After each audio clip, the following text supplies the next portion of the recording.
Welcome to Raj news. ప్రశ్న వేదికలో భాగంగా ప్రస్తుతం మనం రంగారెడ్డి జిల్లా మహేశ్వరం నియోజకవర్గం గుమ్మనవెల్లి గ్రామంలో ఉన్నాము. ప్రస్తుతం మనతోటి గుమ్మనవెల్లి గ్రామ సర్పంచ్ పల్సా మహేష్ గౌడ్ గారు ఉన్నారు. వెల్కమ్ చేద్దాం. నమస్తే అండి. నమస్తే సార్. సర్పంచ్ గారు, ఇప్పటికీ మీ ఏజ్ ఎంత ఉంటుంది? 64 years ఉంటాను. 64 సంవత్సరాలకు కూడా ఇంత ఎంగా ఉన్నారు. భగవంతుడిచ్చిన వరం. ఇప్పటికీ సర్పంచ్గా ఇల్లు తిరుగుతారంట, నిజమేనా? తిరుగుతాను, రాత్రిపూట కూడా తిరుగుతాను. రాత్రిపూట వాటర్ వస్తుంది మాకు. అవును, ఉదయం 3 గంటలకు తిరుగుతారంట కదా? 3 గంటలకు తెల్లారుజాము ఉదయం 3 గంటలకు తిరిగి ఆ అమ్మ అందరి ఇళ్ళ నీళ్ళు వస్తున్నాయా అని అడుగుతారంట. అవును సార్. ఇంకంతా మీరు ఎప్పుడు పడుకుంటారో అసలు ఎప్పుడు లేస్తారు? బాధ్యత ఉన్నప్పుడు నిద్రను పక్కకు పెట్టాలి, బాధ్యతను ముందు చేయాలి, తర్వాత నిద్ర అనేది నా ఆలోచన. మీ కుటుంబ నేపథ్యం ఏంటంటే ఏం చెప్తారు? నాకు 2 కొడుకులు, ఒక పాప. పాప పెద్ద ఆమె. పాప మ్యారేజ్ అయింది, ఆమెకి 2 పిల్లలు. ఆమె సివిఆర్ కాలేజీలో లెక్చరర్. ఆమె పెద్ద బాబు అమెరికాలో ఉంటాడు, ఆయనకు పెళ్ళయింది, ఆయనకు ఒక పాప. కొడుకు 2 అమెరికాలో జాబ్ చేస్తారు. 3వ కొడుకు, వాళ్ళిద్దరు కూడా జాబ్ చేస్తారు. కోడలు ప్రైవేట్ జాబ్ చేస్తుంది, కొడుకేమో బ్యాంకులో చేస్తాడు, డీసీబీ బ్యాంకులో. ఎందుకు రాజకీయాలకు రావాలనిపించింది మీకు అసలు? రాజకీయంలోకి నేనేం పోలే. నేనేదో వైన్ షాప్ నడుపుకుంటా. అంత వైన్ షాప్ అంటే కొంచెం పరిచయాలు ఎక్కువ ఉంటాయి, అందులో లీడర్లతో అందరితో పరిచయాలు, మాసు క్లాసు అందరు ఉంటారు, కలిసి ఉంటారు. నా దగ్గరికి వచ్చిన వాళ్ళు, అరే నువ్వు ఏముంది, నువ్వు ఒకసారి ఏదో ఒక ఎలక్షన్లో నిలబడి ఏదో ఒక పదవి చేయొచ్చు కదా, వైన్ షాప్లో మీ పిల్లలు నడుపుతుంటారు కదా, నువ్వు మీదనే తిరుగుతావు కదా అని అంటే, ఏ వద్దులే నాకెందుకు అంటే, అప్పట్లో రిజర్వేషన్ మా ఊరికి ఎంపీటీసీ బీసీ వచ్చింది. బీసీ వచ్చింది కాబట్టి ఇక నువ్వు ఉండాలి, చేయాలి, తప్పదు అని చెప్పి ఊరోళ్ళంతా తీసుకొచ్చి ఎంపీటీసీగా నిలబెట్టారు. గెలిపించారు. గెలిపించిన తర్వాత నా అదృష్టానికో భగవంతుడు ఇచ్చిన ఏదో ఆయన కృప వల్లనో మండలంలో ఎంపీపీ కూడా పిలిచి ఇచ్చింది. ఎంపీపీ అయిపోయాను. మరి ఎందుకు సర్పంచ్ పోటీ చేశారు? ఈ 50-60 మంది యూత్ పిల్లలు, ఈ విలేజ్ వాళ్ళు, ఒకసారి ఊరికొచ్చిపో అంటే, సరే నేనేమనుకున్నా, ఎవరైనా పోటీ చేస్తారేమో, నా అవసరం ఏందో అడుగుతారేమో, సలహాలు ఎట్లా, ఏం కథ, ఎట్లా మీరు నాకు సపోర్ట్ చేయమని అడుగుతారేమో అని చెప్పి ఊరికి వచ్చేసే వరకు వాళ్ళు ఎలక్షన్ డిక్లేర్ అయింది, నామినేషన్ డేట్ కూడా అయింది. నామినేషన్ డేట్ ఇంకా 2 days ఉంది నామినేషన్ వేయడానికి, విత్డ్రా టైం. వాళ్ళు మిగతా నా ఇంటి ట్యాక్స్ కట్టిండ్రు, నాకు కులం సర్టిఫికేట్ తెచ్చిండ్రు, అన్ని ఫామ్ ఫిల్అప్ చేసుకొని రాకముందుకు అన్ని ఏర్పాట్లు చేసి, నేను అమెరికాలో ఉన్నా. అమెరికా నుంచి వచ్చినాక 2 నెలలకు నోటిఫికేషన్ వచ్చింది. ఈ యూత్ పిల్లలు, ఈ 50-60 మంది ఎవరైతే ఉన్నారో ఆ యూత్ పిల్లలంతా ఇవన్నీ రెడీ చేసుకొని పెట్టుకున్నారు. కానీ నాతోని మీరు నిలబడాలని మాత్రం చెప్పలే. ఊరికొచ్చిపో ఒక్కసారి వచ్చిపో అని అన్నారు. సరే అని వచ్చిన తర్వాత అడిగినారు, ఇక ఒక్కసారి సర్పంచ్ చేయండి, మీరు ఇంతకుముందు ఎంపీపీ చేసినప్పుడు మేము పిల్లలం, మాకు ఓటు హక్కు కూడా లేదు, ఇప్పుడు చేస్తే మీరు ఎట్లా పని చేస్తారనేది ఒకసారి చూడాలని ఉంది మాకు, మీరు చేయండి అని అడిగినారు. నాకు వద్దు, నేను సర్పంచ్ చేయలేను, ఇంతకుముందుకే వద్దనుకున్నా, వద్దు, రాజకీయంలోకే రాను, వద్దనుకున్నప్పుడు మళ్ళీ ఊకేందుకు అని పిల్లలకు చెప్పిన. వాళ్ళు వినలే. సరే ఒక్క మాట వినండి అని అంటే లాస్ట్లో సరెండర్ కావాల్సి వచ్చింది. ఇంతమంది పిల్లలు చెప్తున్నారు, ఒకసారి మళ్ళీ నాకేదైనా అవసరం పడి పిల్లల్ని ఏదైనా పని ఉంది రారా అంటే, నువ్వు మా మాట వినలేదు, మేమెందుకు నీ మాట విని రావాలి రాజకీయంగా, మేము రాము అని అన్నప్పుడు నేను ఎటు కాకుండా అయితేనేమో పిల్లల్ని తీసుకోవాలి ఎంబడి అనే ఆలోచనలో మళ్ళీ కొత్త బాధ్యత ఎత్తుకున్నారా? ఉన్నా. ఓకే. కానీ సర్పంచ్గా గెలవడానికి మీరు బాగా డబ్బులు ఖర్చు పెట్టారంట, డబ్బులు కూడా ఓటుకు నోటు విచ్చలవిడిగా పంచారనేసి ప్రచారం జరుగుతుంది, వాస్తవం అంటారా? అది అంత వాస్తవం కాదు, కాకపోతే అందట్లో అంత వాస్తవం కాదు, అంత అబద్ధం కూడా ఏం కాదు. ఇది మీడియం ఉంది. ఉన్న దాంట్లో సర్పంచులు పెట్టే ఖర్చులో నేను సగం కూడా పెట్టలేదు. నన్ను మా యూత్ పిల్లలు పెట్టనీయలేదు. అవసరం లేదు, ఓట్లు వేపిస్తాం, మేమే బతలాడతాం, మేము కాళ్ళు మొక్కి అయినా వేపిస్తామంటే, కాళ్ళు మొక్కొద్దు, కాళ్ళు మొక్కి ఓట్లు వేయించుకున్న దాంట్లో అర్థం లేదు. వాళ్ళ ప్రేమతోనే ఓట్లు వేయాలి, వాళ్ళకు మనం పని చేసి పెట్టాలి. కాళ్ళు మొక్కి ఓట్లు వేసుకుంటే ఏం ప్రయోజనం అది అని చెప్పి నేను వద్దని చెప్పిన. పిల్లలు అన్నారు డబ్బులు పెట్టొద్దు అన్నారు, కానీ పెట్టక తప్పలేదు. లాస్ట్లో ఎంతో అంతో ఇచ్చుకోవాల్సి వచ్చింది, ఖర్చు పెట్టుకోవాల్సి వచ్చింది. అది ఓపెన్ సీక్రెట్, అందరికీ తెలిసిన విషయం. ఈ గుమ్మనవెల్లి గ్రామంలో ఎవరు గెలిచినా పర్లేదు, కానీ మహేష్ గౌడ్ మాత్రం గెలవకూడదు అనే నినాదం మొత్తం కొంత సర్క్యులేట్ అయింది గ్రామంలో. ఎందుకు అలాంటి పరిస్థితి ఏర్పడ్డాయంటే ఏం చెప్తారు? అది 100% కరెక్ట్. మీరు చెప్పేది ఓడగొట్టాలి, ఎవరు గెలిచినా పర్లేదు, ఈయన మాత్రం గెలవద్దు అనే దాని మీద. అంత పగనా మీ మీద? అంటే ఇప్పుడు వాళ్ళకు నేనైతే ఎవరికి ఏమీ హాని చేయలేదు, ఎవరికేమీ ఇబ్బంది పెట్టలేదు. కానీ నేను గమనించుకున్నది ఏంటంటే నా మనసులో ఈర్ష్య తప్ప, ఏదో వీడు గెలుస్తున్నాడు, వీడు ఏదో షైన్ అవుతుండు కావద్దనే ఈర్ష్య తప్ప మిగతా ఉద్దేశం ఏం లేదు. రెండోటి ఏంటంటే ఇతను ఉంటే ఊర్లో మేము చేసే తప్పుడు పని ఆటలు సాగవు, ఇతను ఉంటే ముక్కుసూటిగా ఉంటాడు, రేపు పొద్దున మనం ఏం చేయలేము ఈయన ముందల, ఏదైనా చేయాలి అంటే ఈయన ఒక్కడు ఓడిపోతే ఊరంతా మాదే అనే ఆలోచన మీద కొంతమంది అందులో మా ఊర్లో ఒక 4-5 కలిసి చేసిన ఈ టాకు ఈ పుకార్ అంతే తప్ప నేను నాకు ఎగరెస్ట్ ఉన్న పార్టీ ఇప్పుడు అంతెందుకు బీజేపీ కిషన్ రెడ్డి సాబ్ ఉన్నాడు కదా, దేవేందర్ గౌడ్ ఉన్నాడు కదా, వీళ్ళని అడిగిన పలానా మహేష్ అంటే అరే మహేషా అని అంట, వాడా అని మాత్రం అవతల పార్టీ కూడా మొత్తానికి అయితే బాగానే గట్టి పోటీ ఇచ్చారు. ఓడిపోయేదానికి దగ్గరలోనే ఉన్నా. ఇంకేదైతే ఓడిపోతానే కూడా ఒక రోజులో అనుకున్నా, ఏదో ఓడిపోయే పరిస్థితి వచ్చింది అని అనుకున్నా. ఎందుకు అనుకున్నా అంటే నేను 2 ఇస్తే వాళ్ళు 5 ఇచ్చిరి, ఇక నేను కాలు మొక్కకపోతే వాళ్ళు కాలు మొక్కిరి. కాలు మొక్కే వరకల్లా ఎవరికైనా ఏమనిపిస్తారే సిద్ధాంతమా ఓటర్ల కాలు మొక్కొద్దని?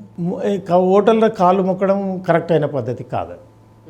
ఓటర్లను అడిగి కన్విన్స్ చేసి వేయించుకోవాలి, మాట్లాడుకోవాలి తప్ప కాలు మొక్కి వేయించుకునే ఓట్లు ఏం ఓట్లు అవి. కానీ మీ పాలన దాంట్లో కూడా బాగానే పంచాలు పెట్టాలని చూసినట్టు ఎలక్షన్ టైంలో, వాస్తవేనా?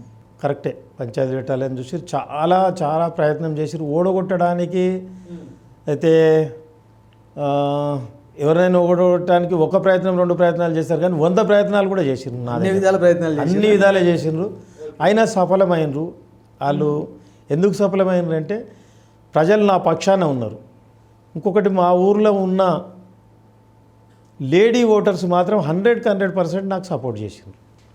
మా వాళ్ళు ఏదైనా ఉండని, మా వాళ్ళు ఎక్కడన్నా వేసుకున్నా మేము మీకు వేస్తాం, మీరు తప్పకుండా ఉండాలి, మీరు ఉంటే మేము గెలిపించే బాధ్యత మాది, మేము తీసుకుంటాం, మా ఇంటికి రావద్దు, మమ్మల్ని ఏం అడగొద్దు, అడిగితే మా వాళ్ళు మమ్మల్ని ఇబ్బంది పెడతారు, అరే ఆయన వచ్చిండి మాట్లాడిపోయింది ఓటేసేవు గిట అని ఒట్లు సత్యాలు పెట్టే ప్రమాదం ఉంది, మీరు రాకుండా మేము ఖచ్చితంగా నీకు ఓటేస్తాం, నీ మీద మాకు ఆ నమ్మకం ఉంది, ఓటేస్తామని చెప్పి చాలామంది ప్రతి ఇంటి గృహిణి చెప్పింది ఆ మాట. మహేష్ గౌడ్ గారు గ్రామ ప్రజలకు దూరంగా ఉంటాడు, అందుబాటులో ఉండడు, ఎక్కడో సిటీలో ఉంటాడు, ప్రజలకు అందుబాటులో ఉంటాడని ఆరోపణలు వచ్చినాయి. ప్రస్తుతం సర్పంచ్ అయినాకన్నా గ్రామ ప్రజలకు అందుబాటులో ఉంటున్నారా, లేకపోతే అట్లనే సిటీలో అటు ఇటు అని తిరుగుతున్నారా? తప్పకుండా అందుబాటులో ఉంటా అని మాట ఇచ్చిన మాట తీసుకున్న తర్వాతనే ఓటర్లు నా వైపు 100% మొగ్గు చూపినరు. తప్పకుండా ఈ మా గ్రామ ప్రజలకు అందుబాటులో ఉండాలి. నా కోరిక ఏంటంటే కనీసం ఒక్కసారన్నా గ్రామానికి సర్పంచ్ చేయాలి, గ్రామ ప్రజల బాగోగులు చూడాలి, గ్రామానికి నేను సేవ చేసుకోవాలి. వాళ్ళకి ఇచ్చిన మాట కూడా ఏంటంటే నాకు నా పిల్లలకున్న కార్యక్రమాలు అన్నీ అయిపోయినాయి, నాకు బాధ్యత తప్పింది, ఈ గ్రామం బాధ్యత తీసుకోవాలనుకుంటున్నా, మీరు సపోర్ట్ చేస్తే గ్రామాన్ని ఆదర్శ గ్రామంగా తీర్చిదిద్దుతాని వాళ్ళకి మాట ఇచ్చిన 100%. ఆ మాట ప్రకారంగానే నేను ఇప్పటికీ ఉంటా, ఈ 5 ఏళ్ళు ఉంటా, ఇంకెప్పటికైనా ఉంటా. మధ్యలో గ్రామ ప్రజలకు దూరమైన కొన్ని కారణాలు ఉన్నాయి. కారణాలు ఏంటంటే మా విలేజ్లో జరిగే ఈ రాజకీయ ఎత్తుగడల వల్ల కొన్ని ఇబ్బందులు పెట్టే పరిస్థితి ఉన్నప్పుడు ఎందుకురా బాబు నేను ఎందుకు పోవాలి, నేను ఆయనకి ఎందుకు సాయం చేయాలి, నేను ఎందుకు ఇబ్బందులు పడాలి, సరే ఓటొద్దు రాజకీయం వద్దనే మొత్తానికే దూరం ఉన్న 10 సంవత్సరాల నుంచి రాజకీయంగా దూరం ఉన్నా, మా గ్రామస్తులకు కూడా దూరం ఉన్నా. నిజంగా ఒక మాటకు వస్తే ఈ గ్రామ ప్రజలకు చేతులెత్తి దండం పెట్టాలి. ఎందుకంటే 10 ఏళ్ళ నుంచి వాళ్ళకి ఏ సాయం చేయడానికి ఓట్లు వేసిరంటే వాళ్ళు నమ్మిరంటారా? చాలా నమ్మకంతోనే కదా సార్ వేసింది. 10 ఏళ్ళ నుంచి వాళ్ళకి నేను ఏం సాయం చేయలేదు, వాళ్ళ అందులో లేను, వాళ్ళకు ఒక ఏ పని ఉన్నా, ఒక కార్యక్రమాలు, ఒక ఫంక్షన్లు చెప్పినా అటెండ్ కాలేదు, వాళ్ళకు దూరంగా ఉన్నా. అరే ఈ 10 ఏళ్ళ నుంచి లేడు, ఇప్పుడు ఎందుకు వేస్తాం ఓట్లు అని అనొచ్చు కదా విలేజర్స్, కానీ అనలే. వాళ్ళు మీరు ఎందుకు దూరం ఉంటున్నారో మాకు అర్థమైంది, మీ మనసు ఏందో మాకు అర్థమైంది, ఈసారి చూడు అని అందరూ ప్రతి ఇంటి నుంచి దాదాపు నాకు ఒక 50-60 ఇంట్ల నుంచి పిల్లలు, ఆడపిల్లలు, వాళ్ళ భార్యలు, కొడుకులు, భర్తలు అవతల పార్టీలు ఉన్నా కానీ భార్యలు, కొడుకులు నాకు ఫోన్ చేసి మాట్లాడినాయి మా ఊరోళ్ళు.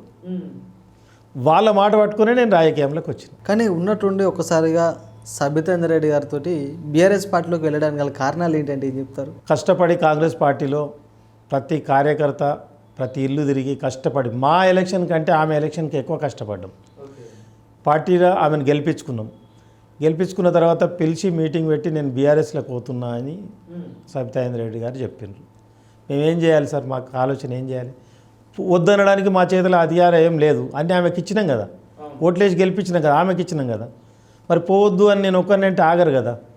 సరేమో మరి మీ ఇష్టం, మీ నిర్ణయం, ఓకే మీరు పోతంటే పోండి, కానీ మనకు ప్రజలకు ఇచ్చిన మాట ప్రకారంగా కొన్ని హామీలు ఇచ్చినాం కాబట్టి అవి చేయాలి, నెరవేర్చాలి. అందుకని ఇక మరి మీరు ఎట్లా చెప్తే అట్లా అని అన్నాం. ఆమెతో పాటే మేము కూడా సరే అన్నాం.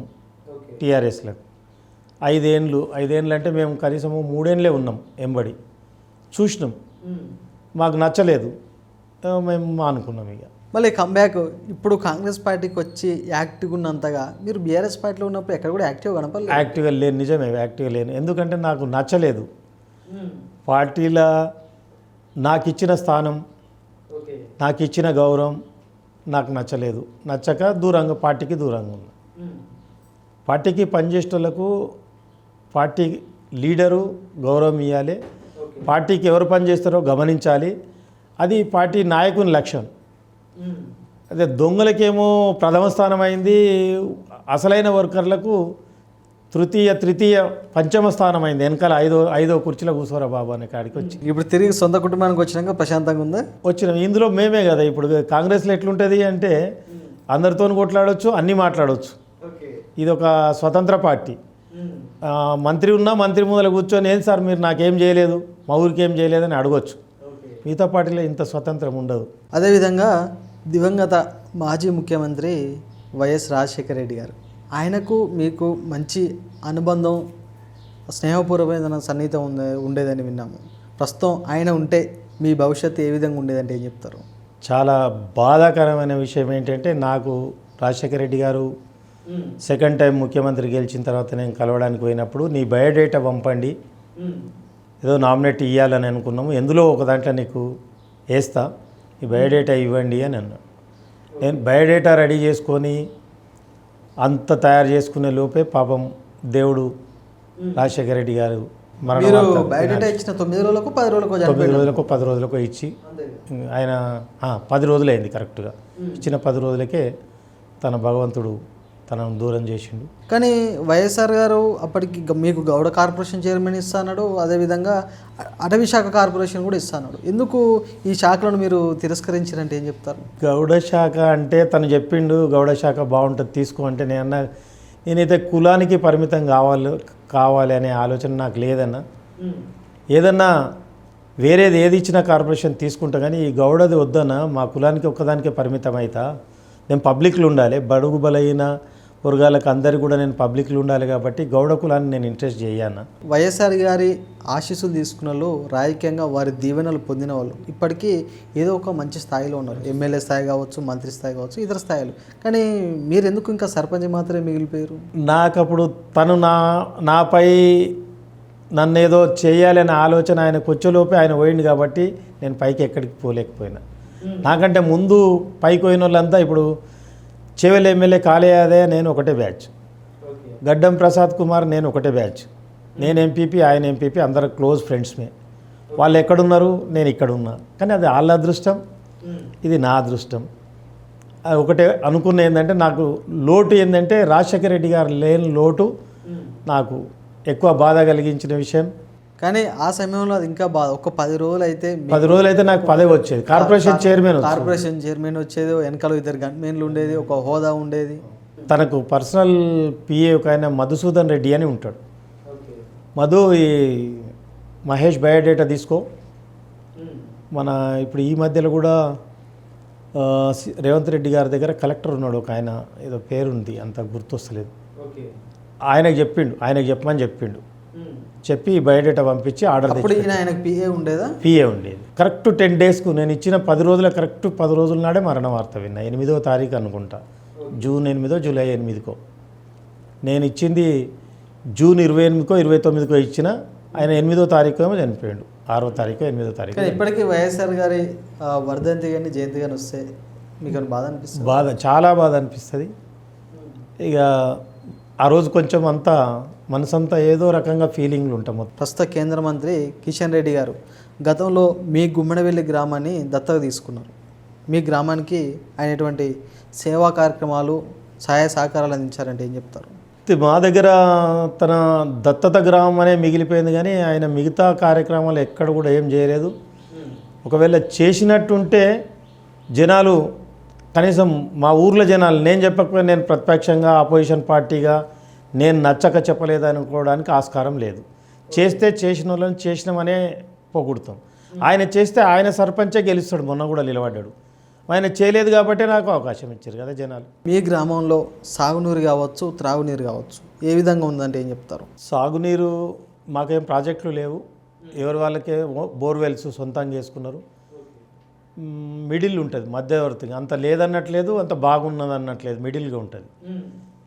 తాగునీరు కోసం వచ్చేసి మాకున్న అలిగేషన్ 2,30,000 లీటర్లు మాకు ఇవ్వాలి ప్రభుత్వం. కానీ మీరు నీటి కోసం బాగానే పోరాటం చేస్తారంట, వాస్తవేనా అది? తప్పకుండా చేస్తాను. నాకు నీరు అంటే, వ్యవసాయం అంటే బాగా ప్రేమ. ఈ నీళ్ళ కోసం ఫస్ట్లో నేను ఎంపీపీ ఉన్నప్పుడే కందుకూరు మండలంలో 2 విలేజ్లు అడిగినరు, ఏది కృష్ణా వాటర్ సప్లై ఇస్తాము 2 ఊర్లు ఇవ్వనంటే, నేను మా ఊరు మా పక్క ఊరు మాదాపూర్ 2 ఊర్లు రాసిన. ఇంత దాదాపు 30 years కిందనే. మా మండలంలో ఉన్న లీడర్స్ ఏమన్నారంటే, 2 నీ ఊర్లు ఎట్లా రాసుకుంటావు, మా ఊరు కూడా రాయాలి కదా, మా ఊరు ఒకటి మీ ఊరు ఒకటి రాయాలి కదా అంటే, నేను సార్ని ఏమడిగినంటే మా ఈ గారిని, సార్ ఏం లేదు, మీరు 2 ఊర్లు అడిగింది సార్, నేను ఒక్క ఊరు చేర్చుతున్నా, ప్లీజ్ ఎట్లనే చేసి కన్సిడర్ చేయండి సార్ అని చెప్పి నేను బతిలాడుకుంటే, ఈ గారు ఓకే అని పక్క బేగంపేటను కూడా ఇందులో చేర్చిండు. అప్పుడు మా కృష్ణా వాటర్ హైదరాబాద్లో లేవు, కృష్ణా వాటర్ మేముండే ఏరియాలో కర్మనగట్ల, ఈడ మాత్రం కృష్ణా వాటర్ ఉంది. అప్పటి నుంచి ఇప్పటి వరకు కూడా నాకు మిగతా ఊరు మీద ఉన్న సమస్యలు ఏవైనా తీర్చుకోవచ్చు, కానీ వాటర్ సమస్య ఉండకూడదు అనేది ఒక పట్టుదల. వాటర్ సమస్య ఎప్పటికీ మంచిగా ఉండాలి, వాటర్ డ్రాట్ రావద్దు, వాటర్ ప్రాబ్లం రావద్దు. మీ గ్రామంలో సీసీ రోడ్లు కానీ, డ్రైనేజీ కానీ, వీధి లైట్లు కానీ, వీటి పనితీరు ఏ విధంగా ఉంటే ఏం చెప్తారు? నేను వచ్చినప్పుడు ఎక్కడ కూడా ఒక స్ట్రీట్ లైట్ లేదు. నేను ఎలక్షన్కు ఊర్లో తిరిగిన, నేను ఫోన్ బ్యాటరీ టార్చ్ లైట్తోని అన్ని గల్లీలు తిరిగిన. తిరుగుతున్నప్పుడు నేను ఎవరికి కూడా నేను గెలిస్తే ఈ లైట్ వేపిస్తా, ఆ లైట్ వేపిస్తా అని ఎవరికేం చెప్పలే. అంటే నా మైండ్లో వచ్చేసింది, రేపు ఏదైనా నేను గిట సర్పంచ్ అయితే ఈ అవకాశం ఇవ్వద్దు, ఈ చీకట్లో తిరిగే అవకాశం ఎవరికి రావద్దు అని చెప్పేసి గెలిచినాక ఒక వారం రోజులకే స్ట్రీట్ లైట్లు అన్నీ ఫిట్ చేయించిన, స్ట్రీట్ లైట్లు వేయించి స్ట్రీట్ లైట్లు ఆన్ చేసినాం. ఇప్పుడు హైదరాబాద్లోనన్నా ఓ గల్లీకి చీకటి ఉంటుంది, కానీ మా ఊర్లో ఎక్కడైనా తిరుగు వెళ్తూనే ఉంటుంది.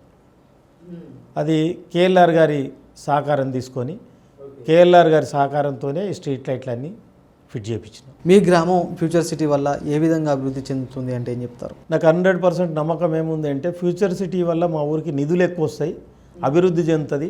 అతి సమీపంలో ఉన్న ఊరు మా ఊరే. ఎవరైనా కానీ సరే చెట్టు కిందనే ఉండలేరు కదా, ఆ చెట్టు కాడ పని చేసుకొని పక్కన ఊర్లో వచ్చి నివసిస్తారు, కానీ రెసిడెన్షియల్ అంతా మాకే వస్తుంది. ఫ్యూచర్ సిటీ ఎక్కడైతుంది, రెసిడెన్షియల్ అంతా మాకు వస్తుంది, బిజినెస్ అంతా మాకు వస్తుంది. ఇది 100%గా నేను నమ్ముతున్నా.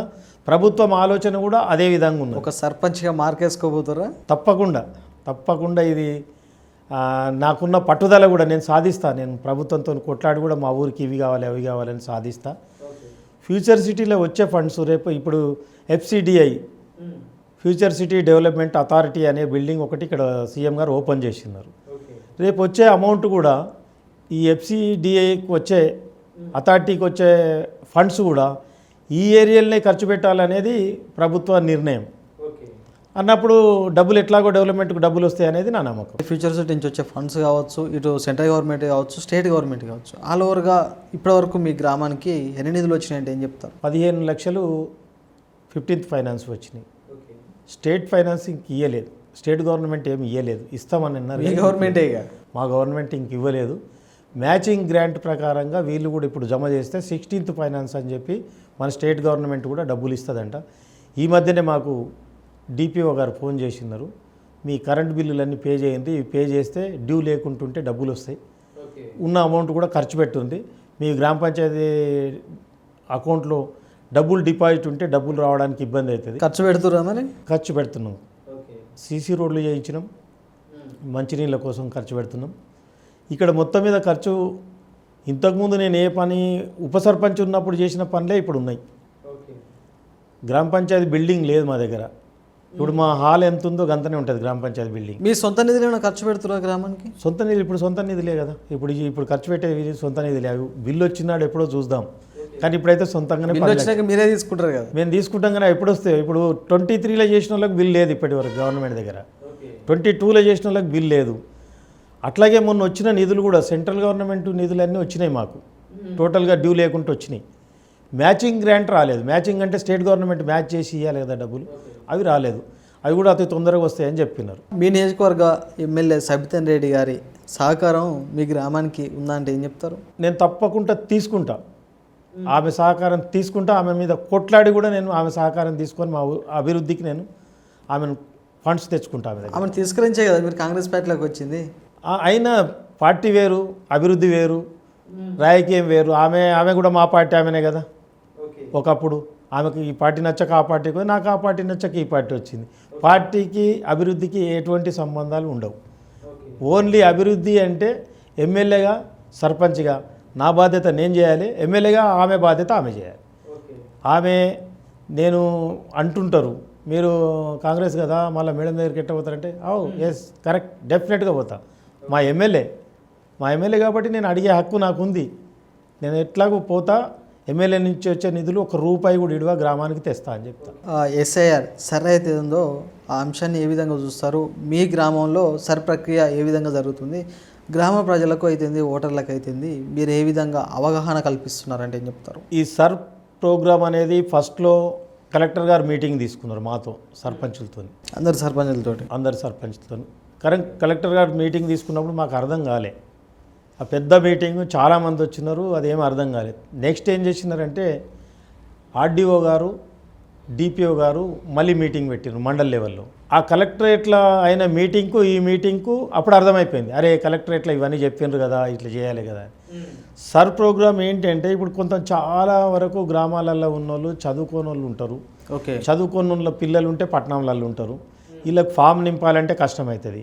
ఎప్పుడైతే నేను సర్పంచ్ ఎలక్షన్కు ప్రతి ఇల్లు తిరిగి ప్రతి గడప తిరిగి ఓటు వేయమని ఎట్లా అడిగినో, ప్రతి ఇల్లు తిరిగి ప్రతి గడప తిరిగి మీ ఇంట్లో ఎన్ని ఫామ్స్ వచ్చినాయి, ఎన్ని ఓట్లు ఉన్నాయి, ఫామ్స్ అందాయా లేదా, అందితే ఆ ఫామ్స్ ఇవ్వండి, సంతకాలు పెట్టి నేనే ఫిల్ చేసి నేనే దాఖలు చేస్తాను, మీరు సంతకాలు పెట్టండి. మా గ్రామ పంచాయతీని 2 టీచర్లను ఇచ్చింది ప్రభుత్వం. ఆ టీచర్లు వచ్చి ఫామ్ ఫిల్అప్ చేస్తున్నారు. అన్ని ఫామ్స్ కలెక్ట్ చేసుకొచ్చి గ్రామ పంచాయతీలో కూర్చొని ఫిల్ చేసుకొని ఆన్లైన్లో ఎక్కించేది కూడా మా సెక్రటరీతోనే ఎక్కిస్తున్నాం. ఆన్లైన్లో 2 ఎక్కిస్తున్నారు, జీపీఓ గారు మా సెక్రటరీ గారు ఆన్లైన్లో ఎక్కిస్తున్నారు. మాకు 2 బూతులు, 525 ఒక బూతు, 526 ఒక బూతు. ఒక బూతులో 65% అయిపోయింది, ఒక బూత్లో 60% అయింది. ఈరోజు కూడా కలిపితే నేను అనుకుంటా నియర్లీ 70% అయితే. మీ గ్రామంలో సంక్షేమ పథకాలు ఎటువంటి పథకాలు అందిస్తున్నారు, ప్రజలకు ఎంతమందికి అందిస్తున్నారు అంటే ఏం చెప్తారు? మా గ్రామంలో సంక్షేమ పథకాలు ఇప్పుడు వచ్చే పథకాలు ఇప్పుడు నేషనల్ బెనిఫిట్ స్కీమ్ అని ఒకటి స్కీమ్ ఉంది. అంటే ఆడపిల్లలు 18 ఇయర్స్ నుంచి 50 ఇయర్స్ లోపల భర్తలు చనిపోయిన వాళ్ళని విడోస్ ఉంటే వాళ్ళకి సెంట్రల్ గవర్నమెంట్ ఒక స్కీమ్ పెట్టింది. అది ఇక్కడ ఎవరికి తెలియదు, మా ఊళ్ళో ఎవరికి ఇవ్వలేదంటే ఇంతకుముందు.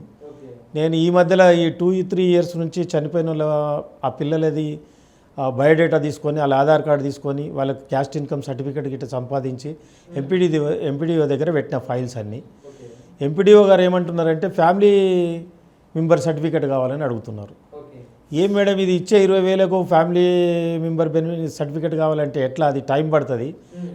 లేదు మీరు అప్లై చేయండి, 20,000 ఖర్చు అవుతుంది. ఎందుకు అంటే లేదు మీరు మీ సేవలు కట్టండి ₹50 నేను ఎంఆర్ఓతో మాట్లాడి సర్టిఫికేట్స్ ఇప్పిస్తుంటే ఈ 7-8 మంది కూడా సర్టిఫికేట్ల కోసం అప్లై చేసినాం. వస్తా 8 మంది కూడా ₹20,000 నేషనల్ బెనిఫిట్ స్కీమ్ కింద వాళ్ళ అకౌంట్లో పడతాయి. మిగతా ఏముంటాయి, మిగతా ఇవి పెన్షన్స్ ఉంటాయి, ఇందిరమ్మ ఇండ్లు ఉంటాయి. మెయిన్ ఇప్పుడు ఏంటంటే ప్రభుత్వంలో ఇందిరమ్మ ఇండ్లే ఇచ్చారు.